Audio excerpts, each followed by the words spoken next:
Hi, I'm Olivia. It's Tuesday the 25th of September and welcome to a slightly deadly MoBuzz. Kicking off the show with something a little more serious than normal, we've been looking at a site aimed at those who will soon be, or are perhaps already, beyond the grave. udeparted.com allows users to create an online, securely locked account containing all the sensitive information that needs to be passed to family upon the event of their death.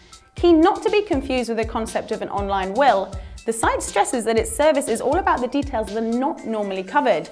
As an account holder, you name a certain number of recipients to be contacted upon your death. They then receive an email with instructions to submit a verification of death to uDeparted.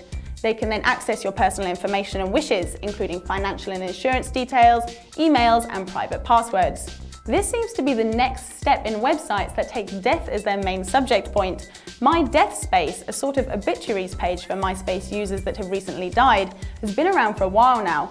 It may seem a little morbid when you first enter the site, but I don't think it's intended that way. And there's always the more light-hearted options, my favourite being deathclock.com, which predicts the exact day that you're going to die. I've already made sure that I have no plans on Saturday the 5th of May 2063, as apparently that's when the Grim Reaper will be paying me a little visit. Moving on from the morbid to the monopoly, it seems that the Globalization Institute, a European think tank run by free market advocates, has spoken out against Microsoft, recommending that the EU insist that all PCs be sold without operating systems. The think tank claim that the Microsoft monopoly is an unfair one and is contradictory to Gates' own free and open market attitude. They insist that Microsoft's dominant position is not in the public interest, and if consumers were given the choice, they would opt for a cheaper operating system. They have a point, but there's also the possibility that many buyers are just not ready to be confronted with the different operating platform options. Purchasing Microsoft as the standard system removes a lot of decision-making and headaches for the consumers. But then again, it's pretty cool that someone has come out so publicly against what has now become a Microsoft monopoly. If sometime in the future the EU does take the Institute's recommendations on board, then it would be interesting to see just how Microsoft would deal with the blow to its supremacy. Prices would be lowered, innovations and updates would be more commonplace, and Bill Gates would really have to justify his Microsoft empire in the face of some stiff competition.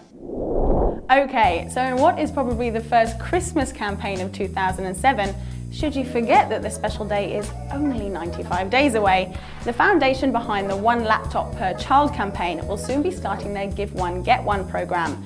In the style of a buy one get one free supermarket offer, the idea is that for $399 you can buy 2 Linux-based laptops, one for your child at home and the other will be sent to a child in a developing nation.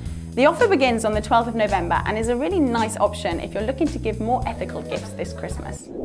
Sticking with the charitable theme, the 27th of September sees the start of Blog Catalog's Blogging for a Great Cause challenge. Thousands of bloggers from across the globe will be choosing topics related to various forms of abuse, whether it be child abuse or animal cruelty, and blogging about it. The goal is to raise awareness of both the problems and the resources available to help prevent and end abusive situations. Blog Catalog are encouraging people to list any relevant organisations on their blogs, maybe design logos or badges to help give the campaign a recognisable symbol, but above all, to spread the word. So that's sort of what we're doing. If you want to be a part of the Blogging for a Great Cause challenge, then check it out. Now, just because we can't seem to escape them at the moment, some more Apple news. We mentioned on yesterday's show about US TV networks NBC and ABC choosing not to cooperate with iTunes, preferring to release their news shows on private networks. But today brings news of another major American company more than happy to work alongside Apple. The coffee giant Starbucks has announced plans to give away 50 million digital songs to US customers to promote a new wireless iTunes music service.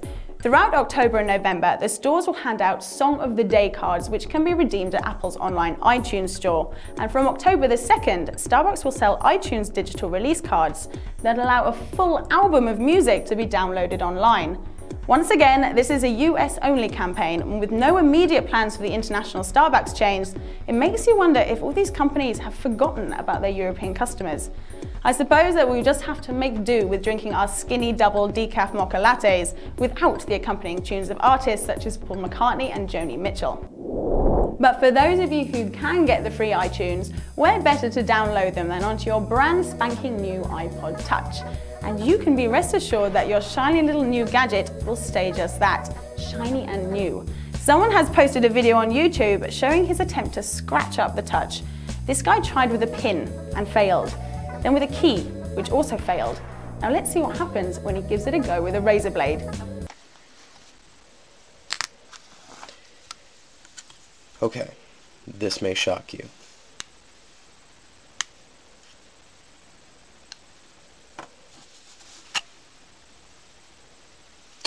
Again, no scratches. Okay, that's everything for today, and I'll see you all tomorrow.